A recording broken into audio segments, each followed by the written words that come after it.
Hi, hello everyone. Hi Arno, hi, how are you? Today we are going to talk about 2019 campaign of Bordeaux. So Frank is in Bordeaux and he will be doing a live session from Bordeaux. Let me see if Frank is here so I can invite him to the session. Frank is not here yet, so please give us a few seconds. Let me see, because, yeah, let me see if, okay, Frank is here. Yes, so let me add Frank to the session. Where are you, Frank? I see you, but I cannot add you. Okay, yeah, now I can add you. Okay, great. Okay, Frank is from Bordeaux. There we go. Hi, Frank. Hi. Wow, I didn't think that you'll be connecting from a car. I was too late. I the whole day we had so many visits that I didn't manage to be back in the hotel in time. So Okay. here I am. So you're No not problem. you're not you're not driving and doing the live session No, at the same time, no? Good. no, no, no, Safety no, no. first. I stopped at the parking lot. No problem. No problem. Okay. Wow, that's an Yeah. exciting session live from Bordeaux and live from a parking lot. Lot from live from a parking lot in the Entre-deux-Mers on the Exactly. way on. I thought maybe it will be a live session from a vineyard, from a chateau, but no, it's a No. live from a parking lot. It's live from a Renault rental car on the parking lot in the Entre-deux-Mers. It's a bit sad actually, but it Amazing. works. It works. It's, Yeah, I mean, yeah. that's authenticity, Frank. Yes, exactly, exactly. Yeah, Okay, so great. So tell us, please, all about, I mean, today's session, as usual, I'm sitting at my home and you yeah. are I can there see in it. Bordeaux. I can We see are it. doing this 2019 tasting. So Yeah. I would love to speak as much as I can, and you tell us about everything, all your Hmm. experiences there, and how is the 2019 vintage? Is they really good to excellent vintage or not? All the insights, please. Okay, okay. Or Well, maybe you there's a can lot. maybe you There's can tell us a no. little bit There's a about lot to the whole say. program, yeah? Then maybe what do you do there, which chateaus you have been visiting. Sure, sure. So I flew in Monday morning from Amsterdam to Bordeaux Mm-hmm. in a not very full plane. I have to Mm-hmm. say, because I know a lot of people are curious about how it is traveling post Corona or kind of during Corona, whatever. Um, Mm-hmm. the traveling goes very smooth. No problems. No problems at the border anymore. France opened the Mm-hmm. 15th of June, and so I got there on the 15th of June, and no problem there. I have to say that the flight experience as a whole is not great because, as you all know, flying means waiting at airports, being shoved around from here to there. And that's not getting much better because actually it's hard to get a coffee. The business lounges are closed. Mm-hmm. At least at Amsterdam Airport, the business lounge was closed. Um, you cannot there's not enough seats at the gate for the simple reason that you have to keep a distance. So you Mm-hmm. cannot use every seat. So it means standing, waiting. So flying is okay, but it's even less comfortable than it usually is. Mm-hmm. Apart from that, I am in Bordeaux. So I arrived in Bordeaux Monday around noon. I went to Margaux in the afternoon to visit Palmer and Giscourt. Mm-hmm. Yesterday, I spent the whole day in Pessac-Léognan. Mm-hmm. Today, on the right bank, so Saint-Emilion-Pomerol. And tomorrow will be another full day in Haute-Médoc. Mm-hmm. Um, um, Well, let's take first the big picture. The big picture is that the situation in Bordeaux has been rather bleak since last autumn, Mm-hmm. when business got really difficult for everybody, starting with the negociants, but of course the chateaus will at some stage begin to feel it as well. Why is it not good? Well, I can feel already for almost a year now that there is a bit of a slump in the high end of the market. Mhm. The only region that seems to escape it till now is Burgundy, for the simple reason that there is so little of it, of good Bourgogne, that Mhm. that market is quite resistant to problems. For as Mhm. long as it lasts, I'm not sure they can manage to do so well for the rest of this year. So Bourgogne escapes the problems, but Bordeaux, as a very big, the world's largest area of quality wine production, is really suffering since almost a year now. And of course, COVID made it worse because what happened was that um, obviously all the en primeur tastings were cancelled, and the whole en primeur campaign was put on a hold. And until recently, nobody knew what would happen. But Mhm. finally, it did happen, and since 1 week, prices came out and wines have been on offer. The Mhm. general trend is that prices are down. So I think it was Pontet-Canet that opened the dance by offering the 2019 for 30% less compared to Oh. 2018. And that is a Oh. very big price decrease. And Mhm. everybody bought immediately. So Pontet-Canet 2019 is sold out. I have to Mm. say, I have to say that the chateaus are not offering all their wine. So whereas in other vintages, chateaus may offer 80, 90% of the whole production en primeur, they're offering much less now. And where usually they would do a first offer, a première tranche, followed by a second offer, a bit higher, a deuxième tranche, etc., they don't do that either. So they have released a certain quantity, how much depends on the chateau, offered it at one price, and that's it for the moment. Mhm. The response of the market is positive in a sense that everybody is happy that prices came down. There's a Mhm. much appreciation for that, and people began to buy. And the big names are selling out very easily, very easily. It's all Mhm. gone already. As soon, not all the chateaus came out till now, but the ones that did come out, they sold everything.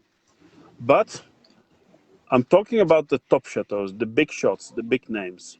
So, for example, let's say Haute-Brion sold out, Pontet-Canet sold out, Palmer more or less sold out. Huh? Mhm.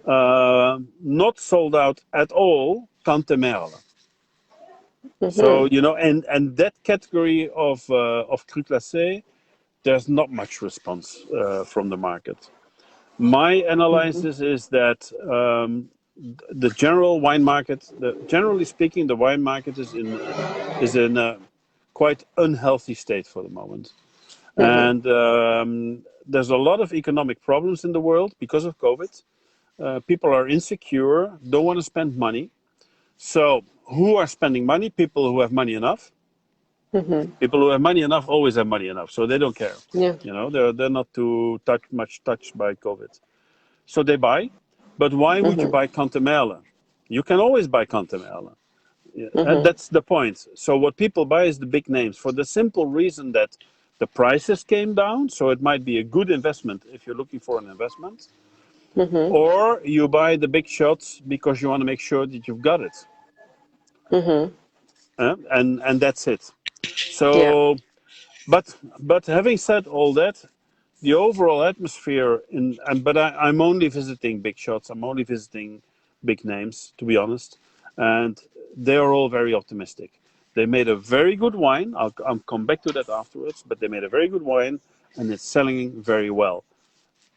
Being at lower prices, yes, but it is sold, and you can feel there's a general sensation in the Bordeaux market where Bordeaux is thinking, well, finally something positive is happening, even at a lower price, but something Mhm. positive is happening. There is interest in Bordeaux again, and I think it was Mhm. very important. So I think it was a very positive sign that the prices came down so much, because it is actually revitalizing the Bordeaux market. So that might be, for the longer term, also a very positive effect of what is happening right now. Mhm. So And do you think, yeah, just before going about the wines and talking about the vintage, for the prices, price structure, yes, yeah. obviously it went down this year, COVID, and also the what was happening last year as of October, as you said. Do you think this prices will be sustainable, like this decrease, or like once we have a little bit like in the aftermath of all this economic situation of COVID, will it go up again? What is your point of view? It's very hard to say, but you know, the economic situation in the world is not going to improve this year. It's No, not going to not in improve two this year. years, maybe. Yeah. This year is going to be dreadful, and probably next year also. On the longer run, I'm not so pessimistic, but I have to say, I'm always talking. I'm also talking from a Dutch point of view. The Dutch economy is one of the best in the world, to be honest. Mm-hmm. And yes, we'll go through a slump. Prediction for the Netherlands, for example, is that we will lose 6% on the economy this year. That's really a lot, but we'll recover half of that next year. That's the prediction Mm-hmm. now. But in Mm-hmm. France, for example, it's not at all like that. It's minus 14%. And Yeah. unemployment is exploding, for example. So Mm-hmm. I think we're going to look at some hard years. I'm sure on the longer run we'll get back out of this because you know this is not a system. It's not a crisis because of the system. It's a crisis because of some crazy outside problem, the COVID, you Mm-hmm. know, Mm-hmm. where nobody saw it coming. It's just happening. But it'll Yeah. take time to come back out of that. For the wine business, I think this means that the wine market, especially for the better wines, will remain very weak. Um, I don't know, for a year or more, maybe. Who knows? Huh? Mm-hmm. Mm-hmm. Um, so yes, the chateaus are not offering all their wine. Um, they don't have to, maybe, and they've got good reserves. Um, we have no idea how 2020 is going to be as a vintage. Mm-hmm. One thing is for sure, it's going to be a very early vintage. If it continues like this, very early, like harvest starting second half of August. That's how Mm-hmm. it's looking right now. The weather until now is difficult. There's a lot of mildew pressure because it has been um, not cold, so relatively warm and very humid. So fungus Mm-hmm. everywhere, you know. So everybody is battling against the fungi all the time, against the mildew especially. People know how to do it; they'll manage, but it's not looking easy right now. Still, that Mm-hmm. doesn't say anything about the quality of 2020. Mm-hmm. Um, Yeah. if it looks like a less good vintage, I can imagine that the chateaus will release more 2019 later this year at higher prices once Mm-hmm. they know. But should 2020 turn out to be a good vintage again, and remember 18 was also quite good, Mm-hmm. then yeah, this is going to be difficult, you know. So Yeah. it really depends. I think nobody can really predict the future at this stage. Mm-hmm. My advice to people who have got money to spend and who are willing to invest, I would buy 19 Bordeaux for sure because it's really a bargain. With Mm-hmm. 30% price decrease and really Yeah. good quality, it is worth buying it. Mm-hmm. Yeah, I Amazing. am buying it. So I am buying it. Yeah, are you yeah. buying some for me too? No, not for you. I'm buying business wise. I've been buying en primeur 2019. I did. Yeah, Yeah, yeah, great. yeah. So yeah, then how is the vintage 2019? Is it a really good to It's excellent vintage? Yeah. maybe not excellent. It's I don't Mm-hmm. think 2019 is as great as, for example, 2009 and especially 2010. It Mm-hmm. lacks the intensity, the concentration, the intensity of those of the Mm-hmm. really great vintages. So Mm-hmm. but it is a very good vintage. So on a scale of 0 to 10, eh, if we consider 2009 and 2010 as vintages that were very close to 10, then I Mm-hmm. would say 2019 is more like around 9. Nice. But that's Quite still very good. good. That's still Yes. very good. So it's not Mm-hmm. the absolute great vintage, but it's really good vintage. Mhm. For the reds, not for the whites, not for Mhm. the whites. So Okay. to go a little bit further on the whites. So yesterday we visited, for example, Pape Clément, Mhm. Smithod Lafitte, Mhm. Haute-Brion, La Mission Haute-Brion. Well, we didn't Mhm. visit actually, but we tasted the wines. They brought them to the Negociant's office where we were. Mhm. We visited, what other dry white did we see? Well, but this is enough. Huh? So with Haute-Brion white, um, with Pape Clément white, Domaine de Chevalier we visited white, Mhm. and Smithod Lafitte white. We basically looked at more or less the top range of dry whites in Bordeaux. Huh? Mhm. They were all good, but they were not reaching the 9 points out of 10. They were Okay. more like 7.5 to 8 on a scale of 10. Mhm. Mhm. They lacked a bit the acidity and a bit the punch again, and they were good, but they were not great. And Mhm. sweet and Sauternes, we didn't visit Sauternes. We will not visit Sauternes, but I did taste a few cru glacés like Clos Haut-Péraguet and Château de Suot. Um, Mhm. I didn't like them. I didn't like them. I thought they were rather flat. They lacked Mhm. balance. They absolutely lacked complexity. There was not enough botrytis. It was just very overripe. There was sweetness, but not much more than that. So I would actually personally, I don't know about the chem, of course, but Mhm. otherwise I don't think I would buy 2019 Sauternes unless Mhm. the prices go really down. But Sauternes is already not that expensive actually, with the exception of Echem. Mhm. So poor guys of Sauternes, because I love Sauternes, but they've got huge problems in the market. Nobody's buying the stuff already, and this year 19 unfortunately is not going to help them either. It's not a Mhm. Sauternes year. Stern year. Okay. No. Um. Yeah. So, like, knowing that it was a warm and dry growing season, and also like a long ripening season, how are the alcohol levels? Like, if you compare to 2018, 17 vintages? Well, they can be quite high. Mm-hmm. We had this morning we visited Trop Long Mondo, and that wine had over 15 alcohol. So that's more than enough. But Mm-hmm. of course with a lot of Merlot, of course, and then also on that spot of Saint-Emilion, the alcohol went really up. I have to say that afterwards at Ozone, at Canon La Gaffelière, La Mondotte, Vieux Château Certain, uh, Mm-hmm. l'Évangile. Uh, None of that was that high in alcohol. So yeah, well, I would say that the alcohol of 19 is normal to a bit high. Generally speaking, not Mm-hmm. too high. No, Not too high. no, Okay. no. Great.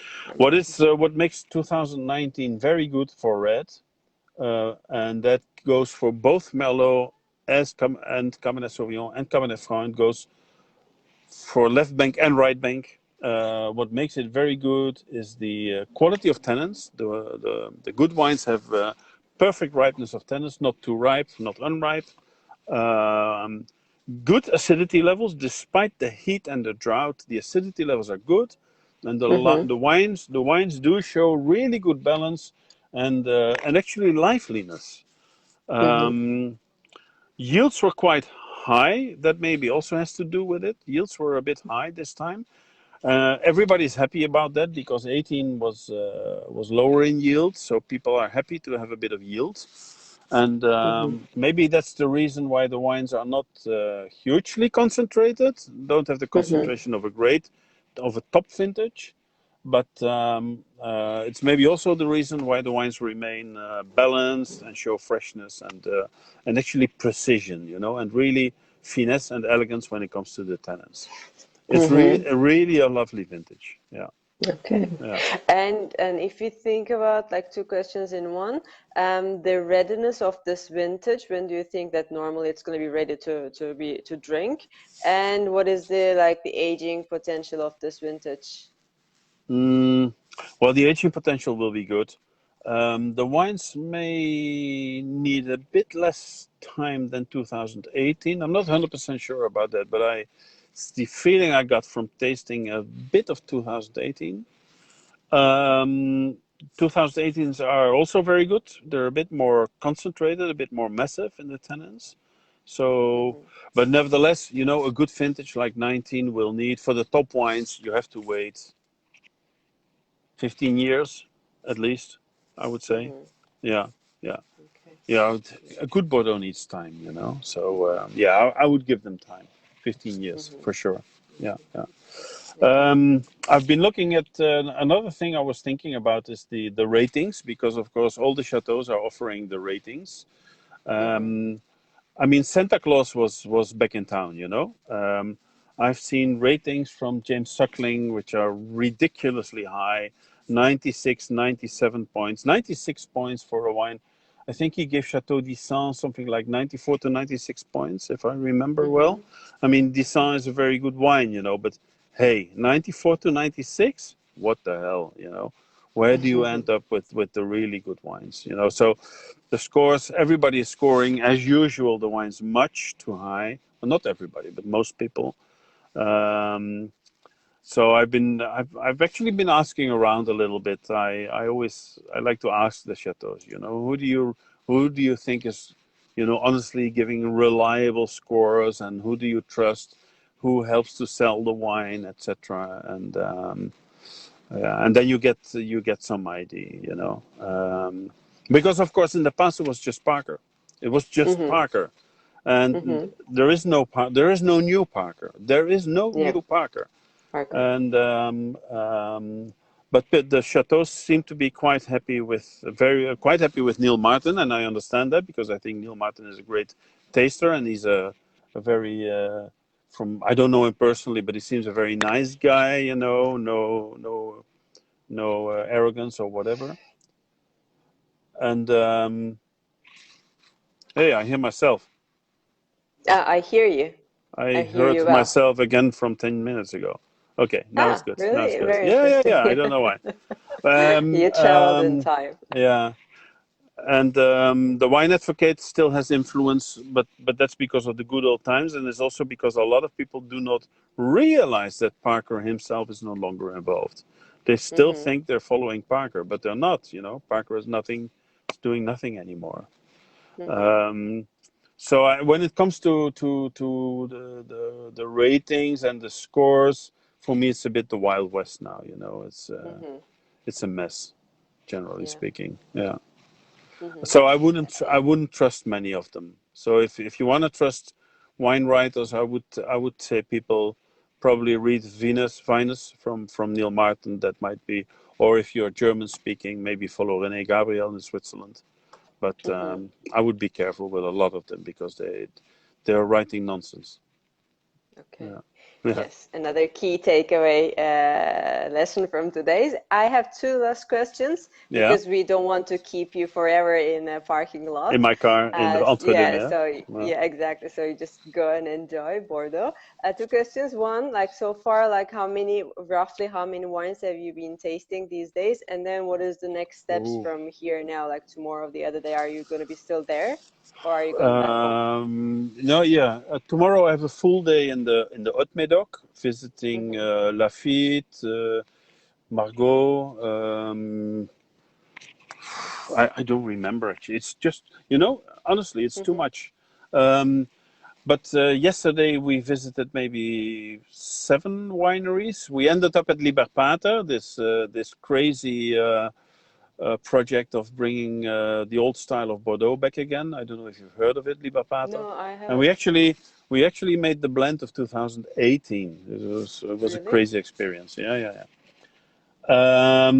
But today we visited, I think, like 10 chateaus. It was a very busy day. And don't forget that there are chateaus where you get one wine. If you're Chateau Certain, there's one wine. That's it. But we also went, for example, Canon La Gaffelière, you taste 5, 6 wines. Pape Clément, you taste 10 wines, because the owner has several chateaus. So I tasted a lot of wines, but I lost count on it. I have to check it again tonight. I did take note of everything I tasted. I'm not going to publish in detail all my tasting notes, but I'll give a sort of a survey, and I'll try to come with some recommendations, especially maybe of wines that are not really expensive and worth buying. Like, for example, Chateau Giscourt. I'm going to buy Chateau Giscourt. It was really good, and it's not very expensive. Yeah, Okay. I would buy that. Yeah, for Okay. example. Okay, great. So then we are looking forward to hearing you, reading your notes, and at Yes, least written, the detailed summary of it. yes, I will do that. Yes, yeah. Great. Thank you so much, Frank. Well, thanks It everybody. has Good to been see you all. great. Yeah. Yeah.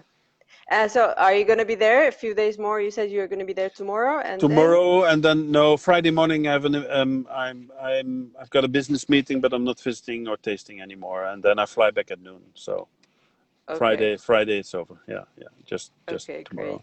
One long day Okay, tomorrow. Yeah. perfect. Yeah. So maybe in another session you can briefly tell us about this project of like bringing the old Bordeaux style back. Maybe we Yeah, it's can quite talk about it crazy, Liva later. Pater. Yes, it's a great Yeah. project. There's one downside to it. The wine is the most expensive wine of Bordeaux. Wow, really? Yeah, like Okay. 30,000 euro per bottle. Wow. Yeah, that's Okay, so crazy. Yeah. we'll definitely want to hear about that in Yeah, another yeah. session. Yes, yeah. Okay. Good. Great, Frank. Thank you so Okay. much. Thank Enjoy you. the rest of Thank your you. evening. Thank you. Yes, I Okay, will. and I'll go to bed early. I'm tired. okay. Yeah. No, I'm not And used to we're working anymore. No, yeah, no, after a break of like 2, 3 months. exactly. We are looking forward to see your some pictures in the upcoming days and some tasting notes. I'll do my best. Okay. Okay, great. Good. Bye. Yo, bye bye. Bye Okay, bye. Bye bye everybody. everyone. Bye.